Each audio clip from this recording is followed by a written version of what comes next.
es un gusto para mí compartir esto con ustedes. Y bueno, yo les voy a hablar un poquito de lo que es el manejo inicial del gran quemado pediátrico. Yo soy licenciado en enfermería especialista en quemados, trabajo en el único centro nacional de quemados que hay en Montevideo, Uruguay. Soy especialista en gestión también y en terapia intensiva.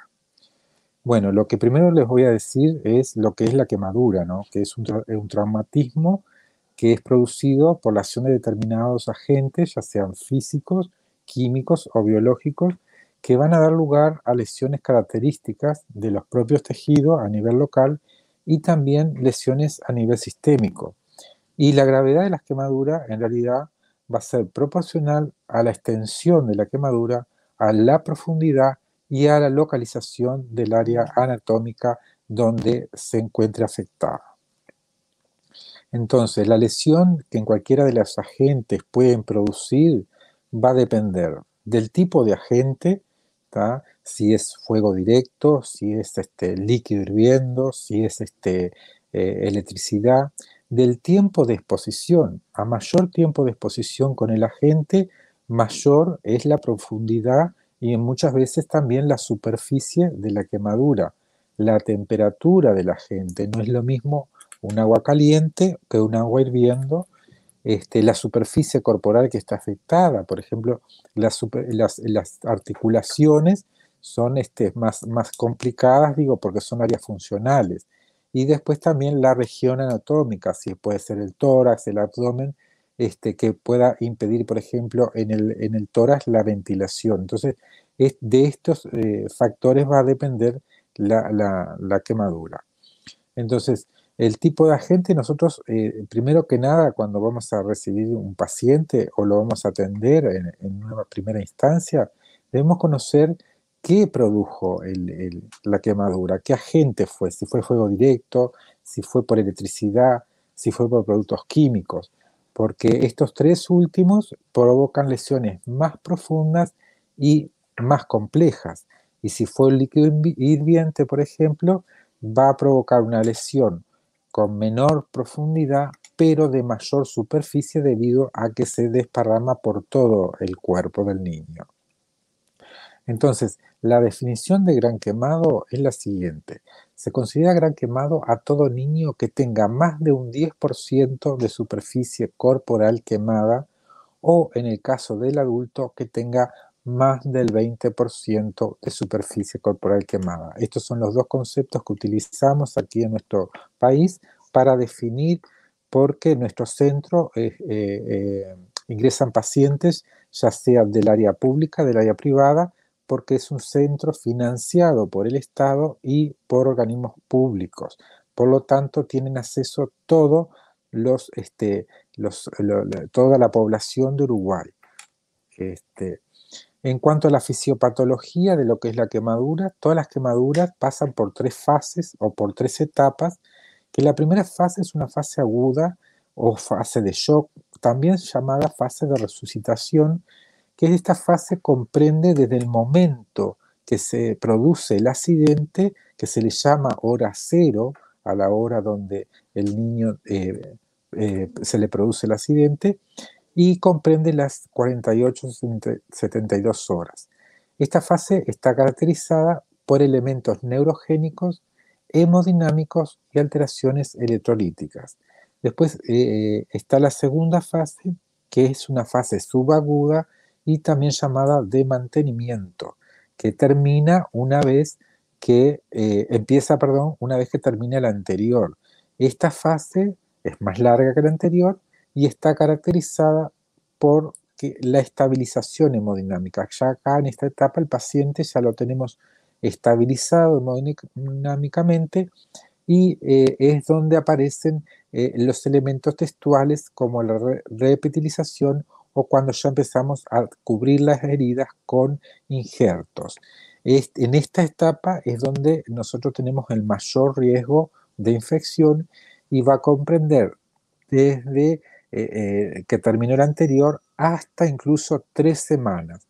Y después tenemos la última fase, que es la de recuperación y prevención de secuelas, que termina una vez que se injertó, que se taparon las heridas, Esta etapa, el factor más importante de esta etapa es la fisioterapia, porque puede durar meses e incluso años. Esto es un proceso que lleva mucho tiempo, la rehabilitación que va a depender de la profundidad y la gravedad de la quemadura.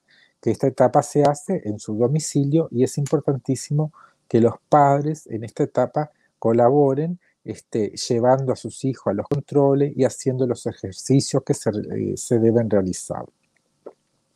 En cuanto entonces a la fisiopatología, yo solamente les voy a hablar de la primera fase, que es donde nosotros actuamos en primera instancia y que es una fase aguda, como les decía, o de shock, porque todo paciente quemado se caracteriza, se comporta, digo, como un paciente chocado, ¿tá? Porque está caracterizado por la hipovolemia.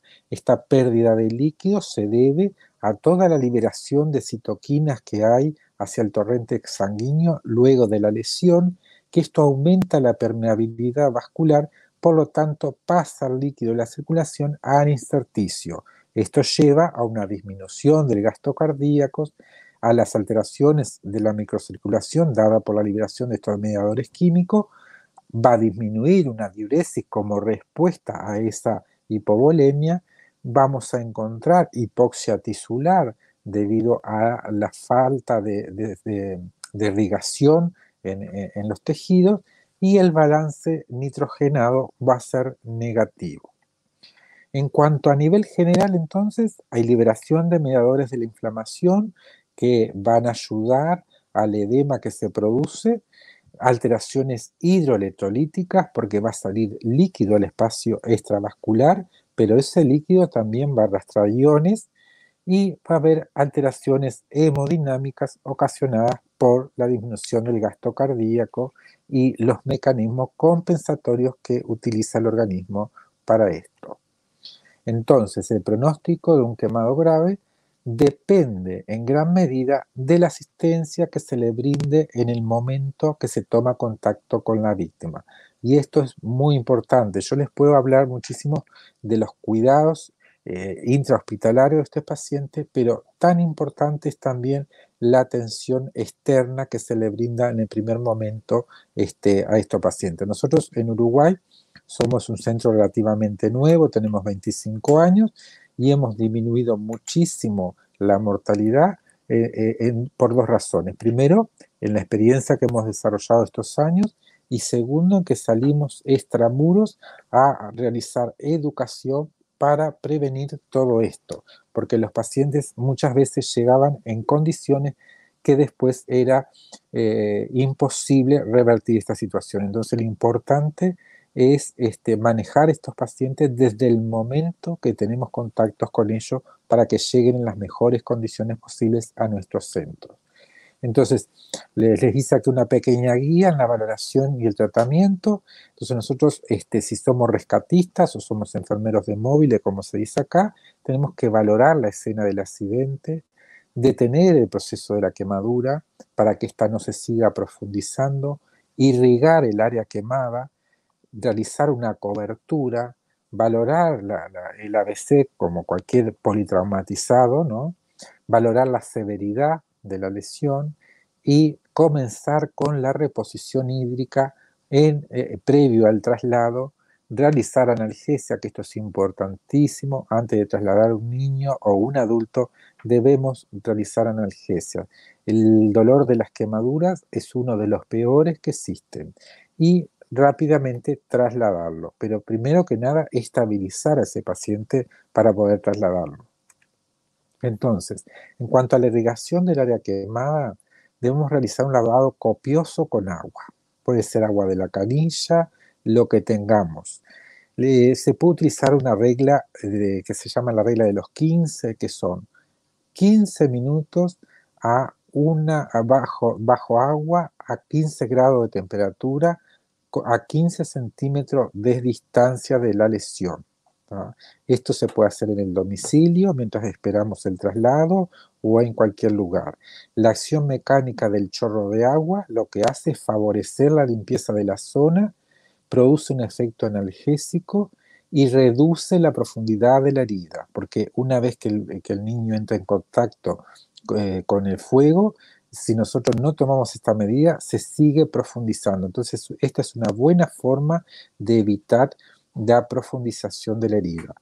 En las quemaduras químicas también irrigar con agua, pero aumentar más tiempo. En vez de 15 minutos, 20 o 30 minutos.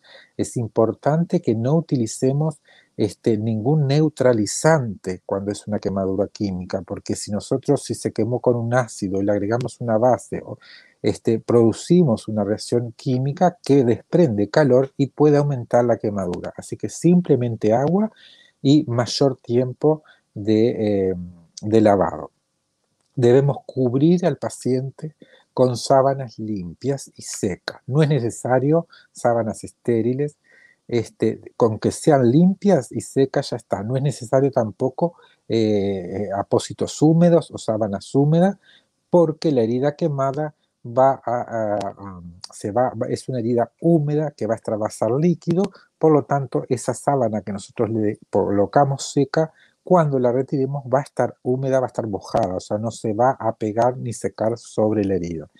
Importantísimo esto es no aplicar cremas, ungüento o apósitos, porque mucha gente le coloca a los niños pasta dental o alguna crema que tienen. Yo por experiencia a los 5 años fui un paciente gran quemado, que me quemé con fuego directo y hasta el día de hoy recuerdo el dolor que sentí, el trabajo que di en la emergencia cuando llegué al hospital para sacarme con una pinza la pasta de diente que se había secado, porque una vecina me puso pasta de diente. Entonces, mucha gente lo hace con buena voluntad porque tiene experiencias, pero no hay que poner nada, porque eso después lesiona aún más cuando se retira, cuando se realiza la primera limpieza. El único cuidado local que tenemos que hacer es conservar las heridas limpias. Después una vez que nosotros estamos ante la siguiente o nos viene el ingreso de este paciente, tenemos que evaluar la extensión, qué porcentaje de superficie corporal quemada tiene, porque esto nos va a permitir calcular la reposición que va a requerir ese niño. Nosotros utilizamos la regla de los 9, que en el caso del adulto le da un valor de 9% a cada sector del organismo, entonces nosotros sumamos todas las partes. En el caso de los niños, según la edad, tenemos esta regla de los 9 modificada, donde nosotros podemos observar que de 1 a 4 años le damos un valor de 15% a los miembros inferiores, 9,5% a los miembros superiores, 32% al tórax y mayor a la cabeza, un 19%. A medida que el niño crece, que tiene más años, la cabeza va disminuyendo su porcentaje y las piernas van aumentando. Entonces la diferencia es más que nada entre la cabeza y las piernas. Pero esta regla la podemos utilizar cuando tenemos superficies grandes, bien delimitadas, que podemos decir es toda la pierna, media pierna. Pero ¿qué pasa cuando son pequeñas superficies y están salpicadas por todos lados? Ahí utilizamos la regla 1 o la regla de la palma de la mano, que lo que equivale es extrapolar la posición de la palma de la mano sobre la herida, pero de la palma de la mano del niño. No solo la palma, sino que incluya toda la mano. Entonces, toda la mano equivale al 1%. Y nosotros lo que hacemos es sumamos todos los porcentajes que tienen y ahí sacamos el porcentaje de superficie corporal quemada. Una vez que tenemos calculado la superficie corporal, también tenemos que evaluar la profundidad. Tenemos quemaduras superficiales, que eran las quemaduras que se les llamaba de primer grado, tenemos quemaduras intermedias, y dentro de las intermedias podemos dividirlas en intermedias superficiales e intermedias profundas, y tenemos las quemaduras profundas. Esa es la designación actual. Ya no utilizamos el término de primer, segundo, tercer grado, sino que superficiales, intermedias y profundas. Una vez que evaluamos, tenemos que realizar, como les decía, la valoración ABC. Tenemos que mantener la vía aérea permeable. Antes del traslado o cuando nos ingresa el paciente es importante ver cómo está la vía aérea. Porque, ¿qué pasa? La lesión y la obstrucción producida en las vías aéreas es una consecuencia química, no térmica. No es que se quema la vía aérea por el fuego, sino por la inhalación de los productos de descomposición, perdón, de los productos de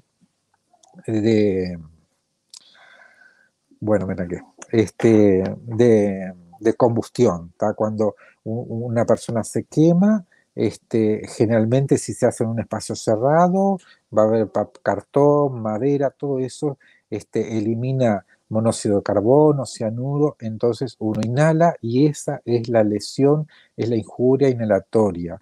Por lo tanto, no es térmica, sino química. Y lo que ocasiona esto es un despegamiento de la mucosa respiratoria, un edema de la submucosa y aumento de la permeabilidad. Existen indicadores de posible lesión. Nosotros podemos decir, este niño tiene posible lesión de injuria inhalatoria. ¿Cuándo podemos decir esto? Cuando el evento ocurrió en un espacio cerrado, cuando hay quemaduras del sector superior del cuerpo y especialmente la cara y el cuello. Acá, en el caso de adultos, cuando hay calcinamiento de vellos nasales, también si hay tos seca, disfonía, si el esputo es carbonáceo o sanguinolento, si hay disnea o taquinea, o si hay eritema de la mucosa nasal y faríngea. Ante estos indicadores, uno o más, hay que ventilar al paciente, intubarlo, porque la complicación más peligrosa de la injuria inhalatoria es el edema de la vía aérea superior. Por lo tanto, la mejor manera de prevenir la obstrucción es una intubación temprana. Entonces, muchas veces nosotros se comunica la móvil con el centro pidiéndonos asesoramiento, y nosotros recomendamos, si tiene alguno de estos síntomas, intubarlo, trasladarlo, porque después para retirar el tubo hay tiempo, porque el edema va aumentando y puede llegar a ocluir la vía respiratoria superior. Una vez que tenemos resuelta la vía aérea, vamos al tema de la circulación. Tenemos que reponer los líquidos y electrolitos porque estos pacientes están en shock y es un shock irreversible, o sea, no vamos a revertir esta situación, pero sí podemos reponerlo. Tenemos que verificar la permeabilidad de las vías. En el caso de que no tenga vía, colocarle una vía para realizar la reposición. Existen diferentes fórmulas para el cálculo de la misma. Tenemos la fórmula de Evans, que utiliza coloides, electrolitos y glucosa. La fórmula de Brock-Army, que utiliza coloides, electrolitos y glucosa al 5%. Y la de Parklian, que utiliza solamente electrolitos. En Uruguay, lo que utilizamos es la fórmula de Parklian. Desde 1978, en un consenso mundial que se hizo de quemado, se llegó a la conclusión de que la sal y el agua son indispensables en las primeras 24 a 48 horas. Los coloides no son tan importantes, por lo tanto nosotros en nuestro país utilizamos, como les decía, la fórmula de Parkland. ¿Y qué nos dice la fórmula de Parkland? La fórmula de Parkland nos asegura una reposición de 2 a 4 mililitros por kilogramo de peso por porcentaje de superficie corporal quemada sobre 24. Por eso acá nosotros es importante conocer el peso o estimar el peso del niño y determinar la superficie, el total de superficie corporal quemada. Entonces, en el niño generalmente se usa de 1 a 2 mililitros por kilogramo de peso. Nosotros vamos a dividir todo esto que nos da en 24, que son las 24 horas que la vamos a pasar. Entonces, el total de lo que nos da eso lo dividimos en dos. La mitad lo pasamos en las primeras 8 horas y la siguiente mitad las 16 siguientes. Pero consideramos hora cero el momento de la lesión. La solución que utilizamos es la solución de Rigel lactato. Pero esta fórmula es solamente una guía, ¿tá? No es que si nosotros calculamos determinado volumen, con determinado volumen va a andar, no. El mejor indicador es la diuresis. La diuresis del niño tiene que estar entre 1 a 2 mililitros por kilogramo de peso. Eso es lo que nos va a determinar si realmente la reposición que estamos haciendo es suficiente. Muchas veces calculamos un volumen y en realidad se le termina dando el doble de ese volumen porque va a depender de la respuesta del paciente. Estos pacientes, como les dije, son chocados, son hipovolémicos, por lo tanto, la reanimación es una reanimación con volumen. Inotrópicos al comienzo no utilizamos porque lo que les falta a estos pacientes es volumen. Bueno, para eso debemos contar con vías para hacer la reposición, que va a depender de la cantidad de la superficie y del volumen que se tenga que reponer. Si requiere una vía o dos, eso va a determinar de la superficie, como les decía, y del cálculo que se haya hecho en la fórmula de Parkler. Se puede dar también, si no se coloca, consigue una vía eh, venosa, una vía intraósea, que esto más que nada, sobre todo en los traslados, se utiliza mucho la vía intraósea para pasar ese volumen inicial de reposición. En cuanto a el suero ornigelactato, es el suero de lesión que utilizamos porque es el que tiene la osmolaridad más semejante al plasma, por lo tanto evita, sale menos, digamos, al intersticio y a su vez no tiene sodio, tanto sodio, y no aumenta el edema intersticial. Si la distancia a recorrer del centro asistencial es menor a una hora, se puede iniciar una reposición a una razón de 500 mililitros hora en adultos y en niños de 250 mililitros hora en niños mayores de 5 años. Como les decía, antes del traslado o cuando llega este paciente, calmar el dolor. Siempre debemos utilizar una vía intravenosa, porque las otras vías, la subcutánea, intramuscular, va a estar alterada la absorción, por lo tanto, utilizar una vía intravenosa. Debemos al ingreso realizar una valoración paraclínica, ¿verdad? Vamos a hacer un hemograma, porque al principio va a haber o sea, al romperse muchos glóbulos rojos, va a haber al principio no, perdón. Al principio estos pacientes van a estar hemoconcentrados, sale mucho líquido al espacio intersticial, por lo tanto aumenta la concentración y estaremos concentrados. Una vez que se les empieza la reposición con volumen, el hematocrito baja rápidamente. Por eso es importante hacer uno al comienzo y después durante la reposición.